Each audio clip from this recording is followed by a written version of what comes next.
बाबा आने वाले रमजानों में हमारे साथ नहीं होंगे। आमिर लियाकत के बच्चों के जज्बाती पैगाम ने दिल पिघला दिए। पाकिस्तान के मारूफ टेलीविजन मेजबान और सियासतदान डॉक्टर आमिर लियाकत हुसैन से कौन वाकिफ नहीं। रमजानुल मुबारक के खास महीने में रमजान ट्रांसमिशन का तस्वर मुतारिफ करवाने वाले और मारूफ प्रोग्राम आलिम ऑनलाइन से शोहरत हासिल करने वाले आमिर लियाकत हुसैन गुज़श्ता साल दुनिया फानी से रुखसत हुए। रमजानुल मुबारक के बाबरकत माह के आगाज के साथ ही मारूफ मेजबान के बच्चों ने जबरदस्त पैगामात के साथ वालिद को खराज अकीदत पेश किया। रमजानुल मुबारक के आगाज से ऐन कबल आमिर लियाकत हुसैन की पहली अहलिया बुशरा इकबाल ने अपने बच्चों की तरफ से उनके मरहूम वालिद के लिए जज्बाती पैगामात शेयर कर दिए। दुआ आमिर और अहमद आमिर ने दिली पैगामात में अपने दुख का इजहार कुछ इस तरह किया।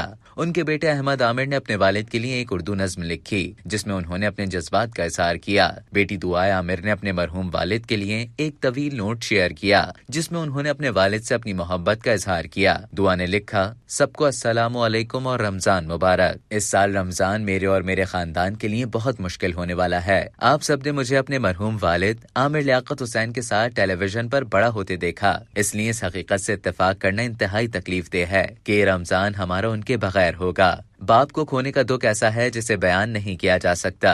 दुआ ने आमिर लियाकत हुसैन के चाहने वालों से दरखास्त की कि वो उन्हें दुआओं में याद रखें और हमेशा उनके हवाले से मुस्बत बातें फैलाएं। मजीद कहा कि इस बाबरकत महीने में न सिर्फ उनके लिए दुआ करें बल्कि उनके मुस्बत पैगामात को भी याद रखें जो उन्होंने अपने ईमान और पूरी जिंदगी की मेहनत से फैलाए। सबको रमजान मुबारक। मैं उम्मीद करती हूँ कि आप इस वक्त को अपने अहले खाना के साथ गुजारना पसंद करेंगे।